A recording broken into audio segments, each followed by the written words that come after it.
أعوذ بالله السميع العليم من الشيطان الرجيم من حمزه ونفخه ونفثه بسم الله الرحمن الرحيم الحمد لله رب العالمين والصلاة والسلام على رسول الكريم وبعد السلام عليكم ورحمة الله وبركاته. Viewers at home, my name is Mustafa Suleiman, and inshallah I shall be taking us through this segment of the explanation of the Quran, just like we introduced yesterday. Inshallah, we are going to kick off with the surah of the Quran called Surah Al-Layl. Surah Al-Layl, and this is chapter number 92 of the Quran, and we are going to, of course, separate it into various segments as we are explaining them. Inshallah, we ask Allah Ta'ala to grant us a better understanding of this and make it part of us as we go on, inshallah. First, it says, Bismillahir Rahmanir Rahim, wa layli idha yawsha. Allah Azza wa Jal opens the chapter of this particular surah by saying, wa layli idha yawsha, by swearing by the night, and this means by the night when it envelops. That means when it overwhelms the people, mankind in general. And of course, we know that Allah Azza wa Jal has said in other places of the Quran that He created the day and the night as signs for mankind, and He created the day for us to work, for us to strive and all of that, and then He created the night for us to rest. And there are other creatures of Allah Azza wa Jal who are created to work during the night and rest during the day, and we have a lot of them. We have species of different animals. We have birds, of course, that you rest in the daytime and then they are up in the night. And this is how the Most High, the Creator, has designed our universe. So some people work in the day and rest in the night, and others do otherwise. So Allah Ta'ala swears by this particular time. He says, وَلَيْلِ ذَا يَغْشَى, by the night when it covers, when it envelopes, when it overwhelms the creatures. And then again, the next verse says, وَنَهَارِ إِذَا تَجَلَّى, and by the day when it brightens. In the previous chapter, we discussed, in the previous year, that Allah subhanahu wa ta'ala swears by certain things that He likes, of His creation, to tell us something very essential in the following verses. So, and Allah alone has the authority to swear by anything He created. So He can swear by the sun, and swear by the moon, and swear by the stars, and swear by the trees, and swear by mankind, and so on.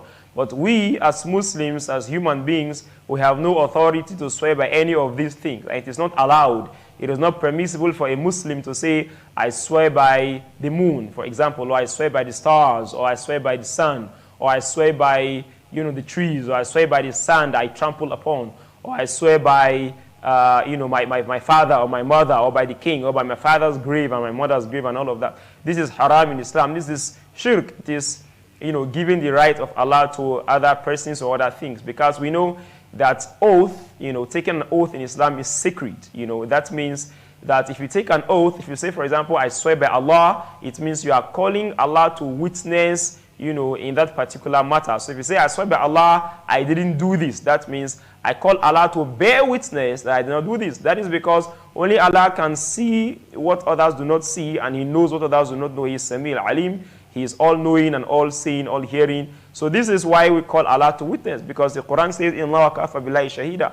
Inna Allah wakafa billahi shahida, that indeed Allah is enough as a witness for us. So this is the essence of swearing. And if you swear by the sun, or by the star, or by your father's grave and your mother's grave, it means you are calling your father who is dead or alive to bear witness, and as such giving your father who is dead or alive the right of Allah subhanahu wa ta'ala. This is a matter of shirk in Islam, and is not acceptable. So Allah Ta'ala says, وَنَهَارِ إِذَا تَجَلَّى, and by the day when it brightens. And then again He says, وَمَا خَلَقَ الذَّكَرَ وَالْأُنثَى, and by what Allah has created of male and female. And this is similar to other verses of the Quran where Allah Ta'ala says, if for example we saw to Naba where Allah says, وَخَلَقْنَاكُمْ أَزْوَاجًا, and we created you in pairs, male and female, tall and short, hot-tempered, cool-tempered, kind, and unkind, and so on. We have been created in pairs. And this is how Allah Ta'ala has decided to design the universe and design His creatures. Now, having taken an oath or oaths with all of these opposite things, all of these opposite times, what is Allah trying to tell us? Why is He using, all of these oaths? And what are we expecting to see in the following verses? So we are expecting, of course, to see certain things, of course, that are also opposite in nature, because what Allah started the Quran with are things that are opposite to each other. So let us see in the 3rd verse, Allah Ta'ala says, or rather in the 4th verse, it says, Inna sa'yakum la shatta. Verily all your deeds are diverse, all of them are different. And this means that mankind, have different aims and objectives. So, there are people who are aimed at doing good. They want to become good people, righteous people. And there are those who are just, keen to doing things that are evil. They want to cause problems between people. They want to destroy nations. They want to destroy families, homes, backgrounds, streets, communities, and so on. This is what they have decided to do. So Allah says, all of your aims are diverse. And of course, this can also mean that we do different things for different reasons. For example, some people are fasting Ramadan, not because they want to fast to please Allah, but because they want people around them to know they are fasting. So maybe they may go outside and eat in the afternoon when nobody can see them. Or maybe they can, hide and take whatever they want to take. And this is because their fast is not for Allah. So Allah knows those who are doing this for His sake, only. And He knows those who are doing this for, just lip service. So people will praise them and say, you are fasting, kudos, keep on, So these are the reasons why many people do what they do. So Allah says, your aims are diverse. Your ends are diverse. Your objectives are so different, so, diverse, that you do a particular thing, but you have different reasons for doing this particular thing.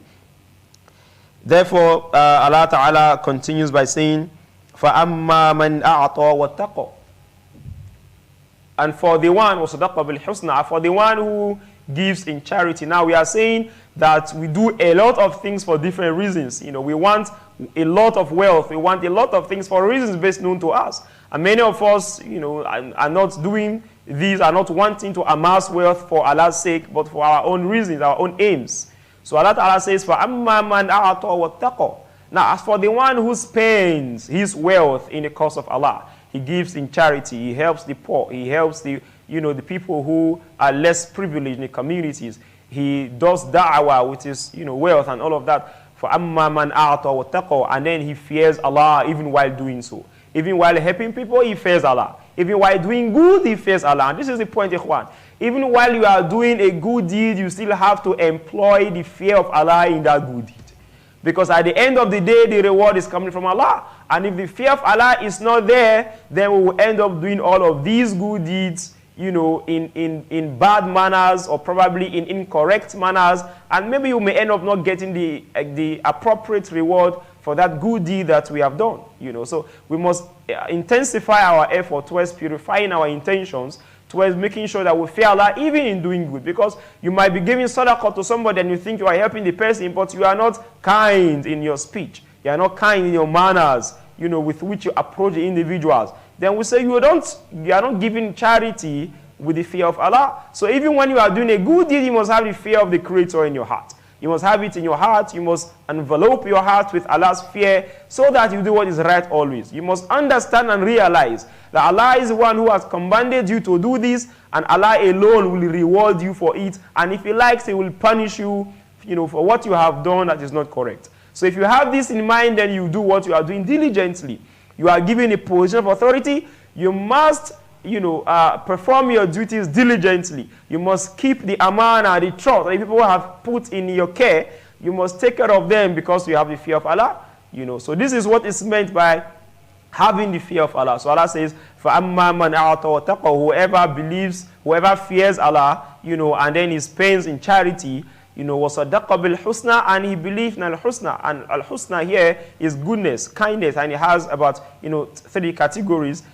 First is al-husna. Believe in al-husna is to believe in a certainty in the day of Qiyamah, in the day of judgment, that verily everybody will stand in the presence of their Lord, and they will be asked to read their books. They will be asked about what they have done on earth. They will be made to give account of all their deeds that they had performed on earth. This is what is sure to come, and wallahi al-azim, there is no doubt regarding this matter. Every single one of us must and will stand in the presence of Allah on the day of judgment, and we shall be judged. Our deeds will be accounted for. We will give account of everything we have done. We will explain what we have done. We will explain how we got our resources, how we spent our resources, and so on. And this is for sure. So we must believe in this. So whoever believes in this, and then the next is belief in the kalima ashhadu an la ilaha illallah wa ashhadu anna Muhammadan Rasulullah. That is belief in that Allah is one and there is no deity worthy of worship but the Almighty,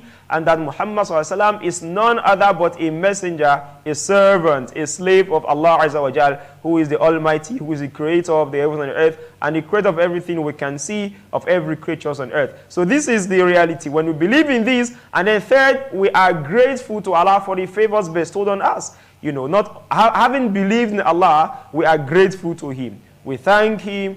You know, we do not think that we don't have enough. We are grateful for the little ones that we have who believe in Allah.